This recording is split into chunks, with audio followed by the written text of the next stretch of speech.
Fala pessoal, beleza? Aqui Bi Maciel, junto com o amigo Ricardo Pavão. Estamos com mais um programa The Rocks on the Radio, pela Urban TV. E hoje, Pavão, a gente vai falar sobre um tema bom, mas triste ao mesmo tempo, né? É, triste, mas que nos une no rock and roll, né? No rock and roll. Dia 21 de agosto de 1989, nos deixava o Raul Santos Seixas, Isso. O nosso famoso e queridíssimo Raul Seixas, ou só Raulzito para os íntimos. Né? Ele morreu há 32 anos, então exatamente no dia de hoje, faz 32 anos que ele morreu. E nesse programa a gente vai prestar nossa singela homenagem a esse artista importantíssimo, não só para o rock brasileiro, mas para a música, para a cultura, para o cenário cultural brasileiro. Influência na... talvez, eu vou botar aí 95% dos artistas de hoje, não só do rock, né, como um todo, aí devem a ele, né? Um artista extremamente importante para nossa época, né? E que ajudou a formar o que hoje a gente conhece como rock brasileiro, né? Ele começou lá na década de 70, então ele pavimentou um caminho aí para o grande boom do rock nos anos 80 e influenciou gerações seguintes, né? Então hoje, prestando o The Rocks on the Radio, presta essa homenagem ao nosso queridíssimo Raulzito. Eu sei que tu és um fã assim, bastante fiel ao nosso Raulzito, e hoje a gente então vai prestar essa homenagem a Raulzito. Daqui a pouco a gente volta, toca a vinheta, The Rocks on the Radio, volta já.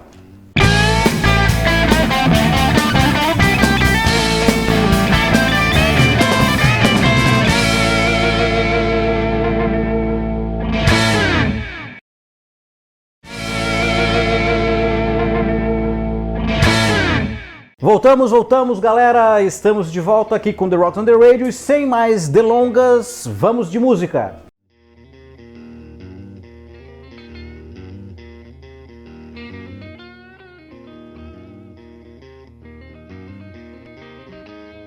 Voltamos pessoal, e acabamos de ouvir Metamorfose Ambulante, do disco Krieg Rabandolo, de 73. Repete. Krieg Rabandolo. Não escutei. Krieg Rabandolo. Ah, tá. Eu decorei, estudei isso aqui. Tu estudou? Gita, do disco Gita, 74, né? E Tente Outra Vez, novo Aeon, de 75, Só sonzeiro, né? Só sonzeiro, só clássico, só obra-prima, que a gente vai ouvir muito nesse programa, né, Pavão? E aqui, assim, ó, vamos falar um pouco da história do Raul, né? Como ele começou, né? A primeira banda que ele teve, Raulzito e seus Panteras. Raulzito início, né? Os Panteras primeiro, o Raul, que é baiano, né? De nascimento. Lá de Salvador. E até um negócio meio... A história dele já é tão legal que ele já nasce num lugar que não era assim tão... lá se escutava outro tipo de música, né? Hoje em dia... Se hoje, vamos botar assim, nos últimos 20 anos já é difícil aparecer alguma coisa de lá de cima, de rock, que faça sucesso, não que não tenha, que faça sucesso, tem. né? Pitch. Tá? A gente tem poucos, né? Mas assim, ó, imagina lá nos anos 60, final de 60, né? O rock and roll lá... Que o estilo predominante lá não era o rock and roll, né? Muito pelo contrário, né? E se hoje ainda o grande centro é São Paulo e Rio, na época então, sem mídia que a gente tem, sem nada... E aí eis que surge esse baianinho lá e tocando terror no rock and roll, né, cara? Quem diria? E ele começa lá com o Raulzito e seus Panteras. E assim, ó, ele chamou a atenção, sabe quando? O Gerry Adriani foi fazer... Gerry Adriani da Jovem Guarda foi fazer um show lá, né? E viu eles tocar, pediu para eles acompanharem o Gerry Adriani, porque o Gerry Adriani sempre foi roqueiro, né? Sempre tocou aquele rock bem tradicional dos anos 60. Elvis Presley, gostava muito de Elvis Presley. Ele era fãzaço do Elvis Presley, né? E pediu para eles acompanharem ele. E daí ele deu o toque lá pro pessoal da São Paulo, sabe, pô, tem um pessoal aqui que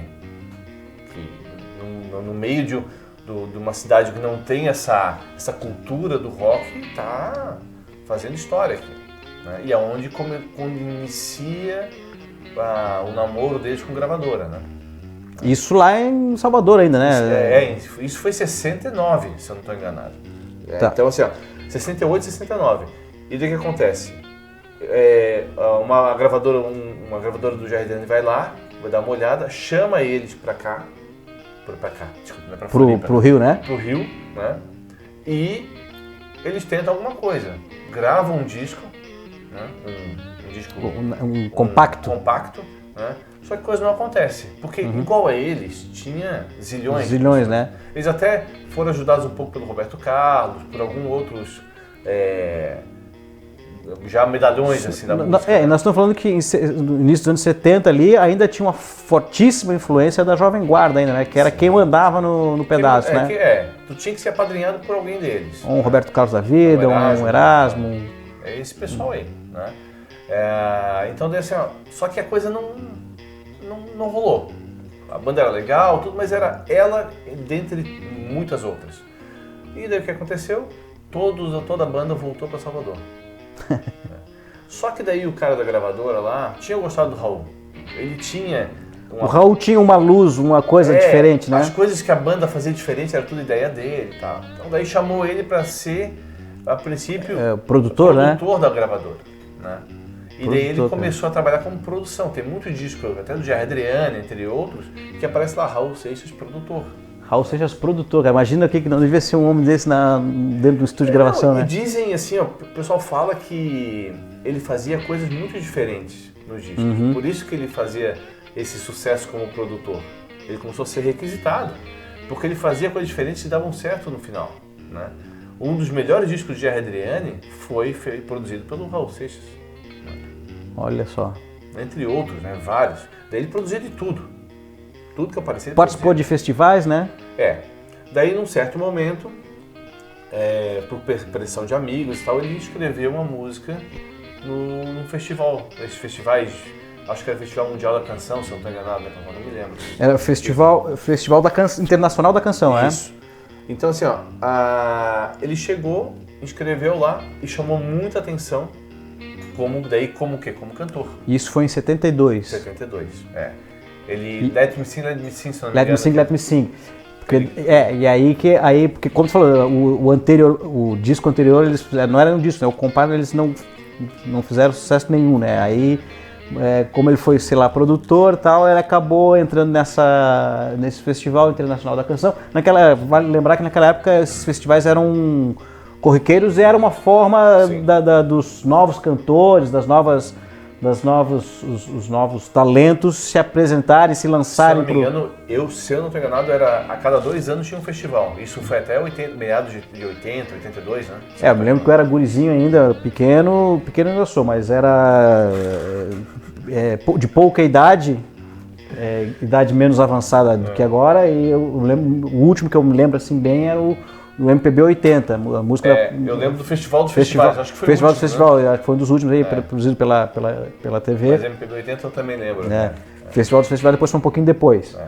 E aí, em 72, ele participa com Let Me Sing, que daí... Bom, aí a própria nome da música revela o ritmo dele, né, cara? Ele faz uma brincadeirinha com o baião.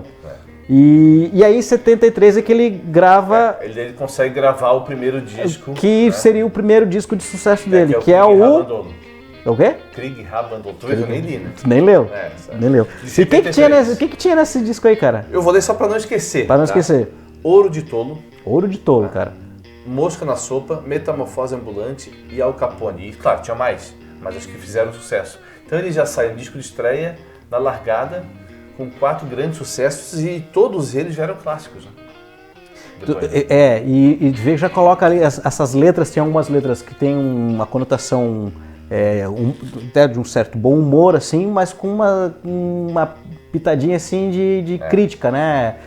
O Ouro de Tolo, algumas coisas existenciais já, né? Mas tudo com muito bom humor, né, cara? O Al Capone... Né? O Al Capone todo mundo, depois foi regravado várias vezes e tal. Vários artistas falam que Ouro de Tolo chamou muita atenção, Mosca na Sopa, mas quando ouviu Metamorfose Ambulante, Metamorfose Ambulante, que é uma letra sensacional, né? que foi a primeira parceria dele com o Paulo Coelho. Né? Que virou parceiro dele Muito né? tempo. Todo mundo que ouviu a primeira vez na época, né, e botou aquele disco, ouviu ali essa música, disse que mudou a vida da pessoa. Né? E realmente o Raul estava, para mim, na minha opinião, à frente do seu tempo. Ele mostrou que o rock conseguia ser rock com qualidade e com uma letra excelente. Acho que foi o primeiro artista, talvez, que conseguiu conciliar os dois. Como eu disse, né, no início dos anos 70 ainda tinha uma fortíssima influência, e não influência só musical, mas influência cultural do movimento conhecido como Jovem Guarda, né? Isso. Que eram letras adolescentes, juvenis, inocentes, sem nenhuma pretensão, sem nenhuma profundidade, né? Uma que outra, assim, alguma homenagem, né? O Roberto Carlos fez aquela homenagem pro Erasmo, do Você é Meu Amigo, de Fé, Meu Irmão. Mas não era assim. Aí vem um Raul Seixas da vida e começa a escrever umas letras. Claro, e aí no início dos anos 70 também tinha uma galera lá, tipo Mutantes, Secos e Molhados, mas também já é 70 e pouquinhos em diante. Então, quer dizer, aí o Raul Seixas encontra nesse chão aí, nesse terreno, um terreno fértil para esse tipo de música, Mas né? é um pouco diferente do Mutantes, tu citou Mutantes Secos e Molhados. Tá? Olha só, tu pega ali, tu ouve as músicas dos Secos e Molhados, por exemplo, o Gato Preto subiu a escada, não sei o quê. São letras que beiram assim a fantasia, aquela coisa meio lúdica. Né? Não estou dizendo que é ruim, eu adoro Secos e Molhados, sou apaixonado por isso, mas é diferente. É diferente. O Raul foi na cara, ele joga na cara aquele na problema lata, né? da classe média.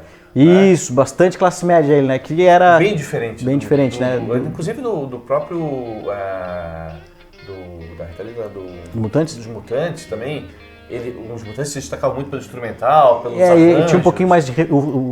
a escrita era um pouco mais refinada, um pouquinho mais cheia de metáforas e tal. Então... Enquanto que realmente tem razão, o Raul Seixas já era um pouco mais direto. Ainda que tinha parceria do Paulo Cordeiro, que é um cara meio... Coelho. Paulo Coelho, eu falei Cordeiro? Cordeiro. Mas foi o que eu disse, Coelho. O Paulo Cordeiro tá ali, ó. O Paulo Cordeiro tá ali, né? O Cordeiro e Coelho todos têm um pernilzinho bom para fazer assado. Os veganos agora querem tudo para descosta agora. Conseguimos bastante apoio agora. Agora conseguimos mandar audiência, foi lá em cima. Mas o que eu estava dizendo, que o Paulo Coelho, ainda que tivesse também uma escrita um pouco mais... refinada. Não digo nem refinada, ele é até mais difícil, né? Porque ele é um cara que escreve com muitas metáforas, E o Raul não, o Raul ele é diretão. A junção foi perfeita. E a junção foi perfeita. E aí em 74, então, esse Krieg Rabandolo. 73, né? E em seguida ele vem, já em 74, mete um outro lá, né? Guita, que talvez seja um dos... É o mais, não? Difícil também, né? Dizer qual que é o mais, né? De 73 até de 77, pra mim, todos eles são excelentes. Então, você vê que ele emendou um do lado... 73, 74, 75, 76. Ele gravou 4 discos em sequência, o que não é uma coisa muito comum. No segundo bloco nós vamos botar o 77 também, que pra mim é um dos melhores discos, então... né, Bi? 73, 74, 75, 76, 4 discos, e aí foi, acho que o que impulsionou a carreira dele esses 4 anos, depois de uma remada não muito produtiva, né? Eles emplacam 4 discos seguidos, assim, cara, que naquela época era... cheio de sucesso. Com bastante sucesso. Bom, esse bloco aqui a gente está já finalizando, o papo aqui começa a correr, né, cara? A gente não consegue parar de falar do Raulzito. Então, fique aí, daqui a pouco a gente volta, não saia, The Rocks on the Radio, volta já.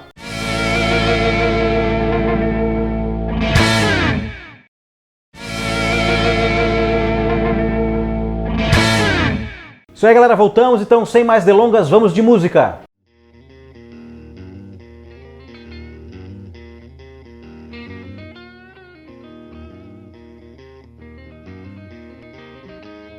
Voltamos, galera, voltamos com The Rocks on the Radio, e aqui a gente escutou neste bloco mais sucessos do Raulzito. Maluco Beleza, do disco O Dia que a Terra Parou, de 1977, que tinha falado no bloco anterior. Depois Rock das Aranhas, Abre-te Sésamo, de 1980. Ele ficou 3 anos sem gravar, é isso? Não, ele teve gravações mais... Daí ele já começa, a gente vai falar depois, já começa... E aí Cowboy Fora da Lei, do Uba Bluba Blá Blebum. Eu vi que eu deixei pra ti essa aí, né? Que eu vou dizer que é Upa Lupa Lá Blá Blembum.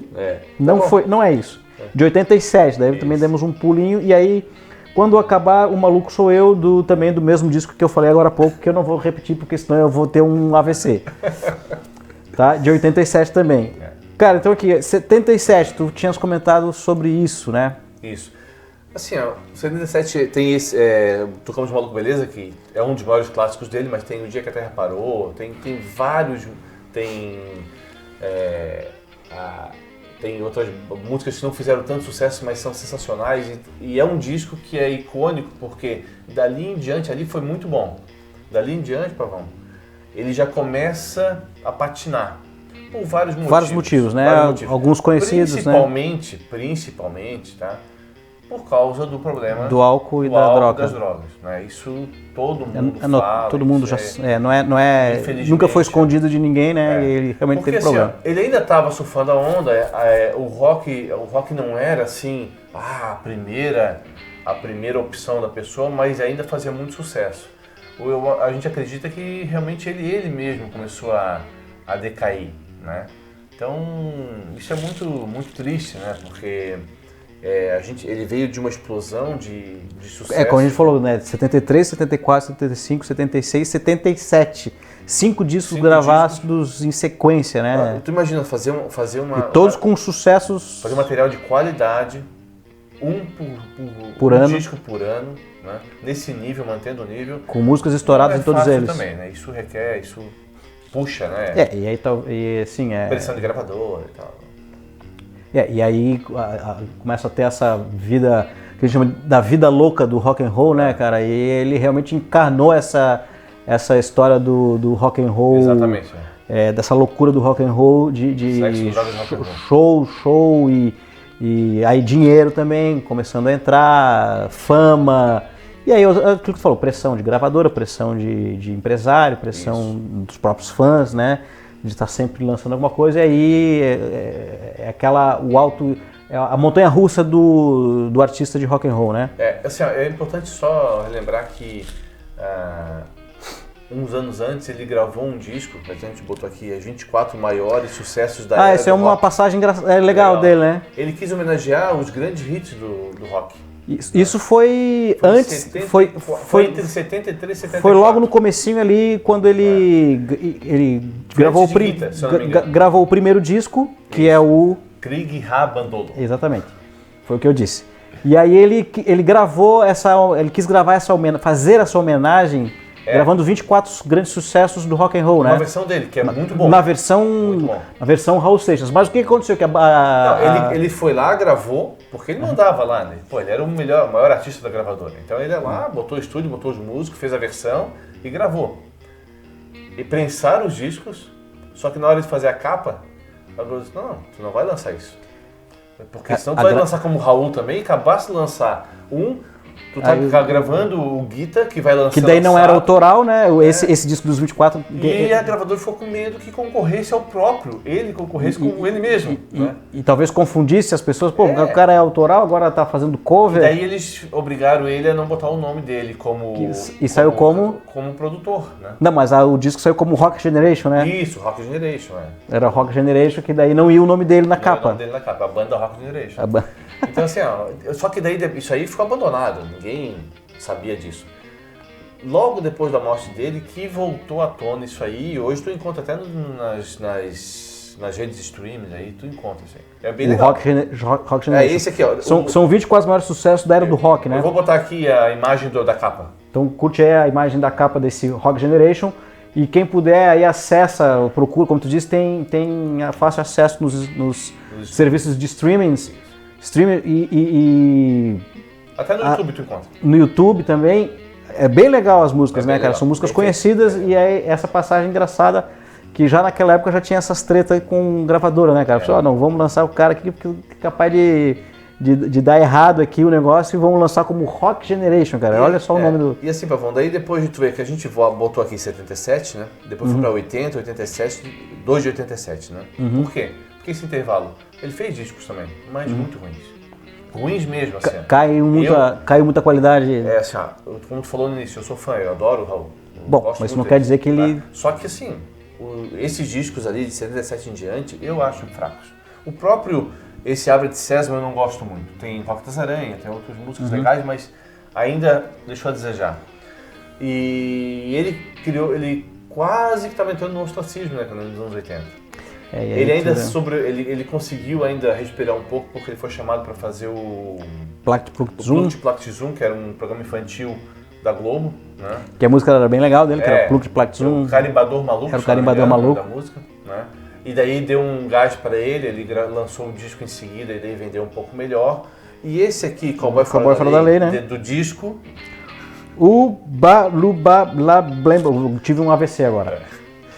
Cowboy Fora da Lei e Quando Acabar o Maluco Sou Eu, né, são duas músicas que fizeram muito sucesso, não igual aos anos 70, mas já... Aí já foi o último respiro dele, ele já estava numa fase até financeira ruim, né? Doente, ruim, até quem ajudou muito ele foi o Marcelo Nova, né? Daí que eu ia falar, daí o que acontece? Ali foi, inclusive, esse Quando Acabar o Maluco Sou Eu, foi mortalizado por um solo do Rick Ferreira, que é um guitarrista que gravou todos os discos do Raul. Tem no YouTube, se procurar, o cara é muito bom. E esse solo ficou muito conhecido, né, por essa música. Então a música fez um certo away, né, mas não foi suficiente. Então ele ficou mal, ficou bem mal, ficou sem dinheiro e tal, como tu falou agora. Né. Muita gente fala assim, pô, Marcelo Nova, do Camisa de Vênus, já a carreira solo, né, se aproveitou do Raul. Cara, o Marcelo Nova... Ele era da primeira linha de artistas de gravadora. Ele vendia pra caramba, cara. Camisa de Vênus. Lembrando que a Camisa de Vênus surfou na onda a gente até fez um programa Banda Baiana, mas surfou na onda da época de ouro do rock brasileiro, aquele 85, 86, 87. Isso. Aqui também já é 87, né? Então ele tava ainda num auge bacana. O último disco do Camisa foi 86, Correndo Risco. Que foi um baita de um sucesso. Então quer dizer, se for comparar, naquele momento, o Marcelo Nova tinha muito mais relevância no cenário do que o próprio Raul Seixas, né? Tem um detalhe, tá? Olha só, o Camisa de Vênus, no duplo sentido, que é um disco duplo do Camisa, eles gravaram Muita Estrela para Pouca Constelação com o Raul Seixas. Que é dele, né? Tá? E no disco Correndo Risco, que é o último disco do Camisa, eles fizeram a versão do Olho de Tolé. Que é uma sonzeira. Que aí não é Constelação 76, é o Monza 86. Monza 86, Monza 86. Então ele até adaptou, né? E ficou muito boa a versão. Né? E ele era fã declarado, claro, baiano também, fã declarado do Raul. E eles... Até a própria música do Camisa de Vênus tem muita gente, consegue perceber muita semelhança e dá pra ver perfeitamente que o Camisa bebeu na fonte do Raul, né? E aí, então, voltando, né? Naquele momento de 87, o Marcelo Nova era muito mais relevante e tinha muito mais condições do que o próprio Raul. Então, quer dizer, se teve alguém que ajudou alguém ali, foi o próprio Marcelo que ajudou o Raul, né? A sair de um fundo do poço que estava... Ele estava acabado. Né? E só que aí durou pouco tempo, né? Porque assim, daí o que acontece? Eles gravaram um disco que, na minha opinião, é muito bom, que é Panela do Diabo, que é um disco excelente, com o Raul Seixas já numa situação de gravação deplorável. Tu sente que ele está gravando com dificuldade, a dicção ruim, voz ruim, e o Marcelo Nova ali bancando, vamos lá, vamos gravar. Gravaram em 88 para 89, gravaram esse disco, ficou pronto em 89, e o Raul faleceu em 89, dias antes do lançamento do disco. 21 de agosto, que é. Mas antes disso, o Raul chegou a fazer 50 shows com o Marcelo. Quer dizer, bastante coisa, 50 shows. Cara, isso aí menos levanta financeiramente. Levanta qualquer um, né? O Marcelo Nova... Numa época que o rock brasileiro ainda tinha cachês bons, né? Sim. As bandas eram bem remuneradas, tinha espaço. Eu tive a honra de ver um show do Marcelo Nova Raul Seixas em Itajaí, aqui perto. E assim, o Raul entrava, sei lá, depois de uns 35 minutos de show, fazia meia dúzia de músicas com muita dificuldade e saía. Muita limitação? Era assim, cara. Era pra dizer que tá junto, sabe? Infelizmente, assim. Infelizmente. Mas ainda é o Raul Seixas, né, cara? Morreu novo, né? Infelizmente, 44 anos de idade. Isso. Então, quer dizer, com a conjunção de várias coisas que não devem ser feitas, né? O problema é que álcool, droga, cigarro. Ele era diabético, né? Aí e ele morreu por causa da diabetes. E aí junta tudo isso. Remédio. E infelizmente ele teve uma vida curta, mas extremamente produtiva, né?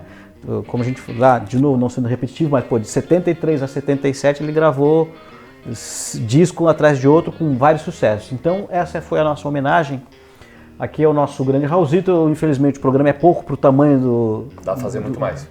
Para o tamanho que foi e que é Raul Seixas, né? Fica aqui a nossa homenagem do programa e de todos aqueles que são fãs. No dia de hoje, coincidentemente, faz 32 anos que o Raulzito nos deixou. Né?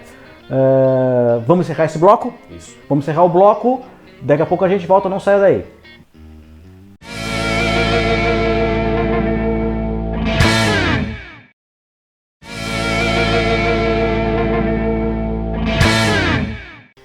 Voltamos, pessoal, com o último bloco aqui do programa, desse programa especial do Raul. Mais que especial. Sou apaixonado, né? E assim, Pavão, a gente falou aí da carreira dele, fizemos um resumo dessa brilhante carreira até certo momento, mas eu acredito que assim, no final é brilhante sim. Eu acho que tudo que ele deixou lógico, pra gente, não tenha dúvida que foi brilhante, né? Todo o legado dele é importantíssimo. Tanto foi brilhante que tem algumas marcas importantes, né? A revista Rolling Stones colocou ele como numa lista de 100 artistas de maior influência no rock. Ele está na colocação posição 19, como dos artistas mais influentes do rock brasileiro. E também o Hall of Fame no ano anterior foi feito um ranking dos discos mais influentes. E ele tem 2 discos ali, 13ª posição com o disco Krieg Rabandolo. De novo. Krieg Rabandolo. Foi o que eu disse. E 53 com o Novo Aeon. Então ele tem 2 discos entre os 100 maiores. É o primeiro disco e o terceiro disco dele. Então 13ª posição para Krieg Rabandolo, viu? Até eu sei. E 53 para o Novo Aeon, cara. Então, pessoal, a relevância e a importância que Raul Seixas tem para a história do rock and roll brasileiro. Para aqueles que não conhecem ou então já ouviram falar, mas nunca ouviram, ouçam que vocês vão se apaixonar. Quem nunca foi num bar e acabou escutando Toca Raul? Toca Raul. Daí eu falo assim, o chato não é o Raul, o chato é o cara que fica pedindo, né? O chato é o bêbado. E então, como a nossa tradição não nos deixa esquecer, hoje vamos encerrar a banda catarinense, que é uma banda que eu conheço. Conhece? Tu também conhece, né? Conheço. Tem um certo baterista lá que tocou, que gravou essa música. É um baterista que por um acaso está aqui ao meu lado. Nós vamos tocar hoje uma música da banda Capa The Band, que era a tua banda, né, Bi? Era a tua banda que gravou um disco. Esse disco a gente gravou uma música, a letra é do The Doctor, do Everaldo, em homenagem ao Raul. Que chama-se Adeus a um Ídolo, né? Adeus a um Ídolo, Esse CD foi lançado em 95. Tem no YouTube também. Tem no YouTube. Então a gente vai encerrar aqui com essa homenagem mais que especial aqui do meu amigo Bi, que é um grande fã do Raulzito, com Adeus a um Ídolo, com Capa The Band. E The Rocks on the Radio vai se despedindo, sem dizer que estamos nas redes, no Instagram, que é @the.rockradio. E na Urban TV nós estamos todos os sábados às 19 horas, com repeteco. Segundas e quartas às 23 horas. Às 23 horas, aqui na Urban TV, não deixe de nos acompanhar. E sábado que vem a gente está de volta, o Rock Salva.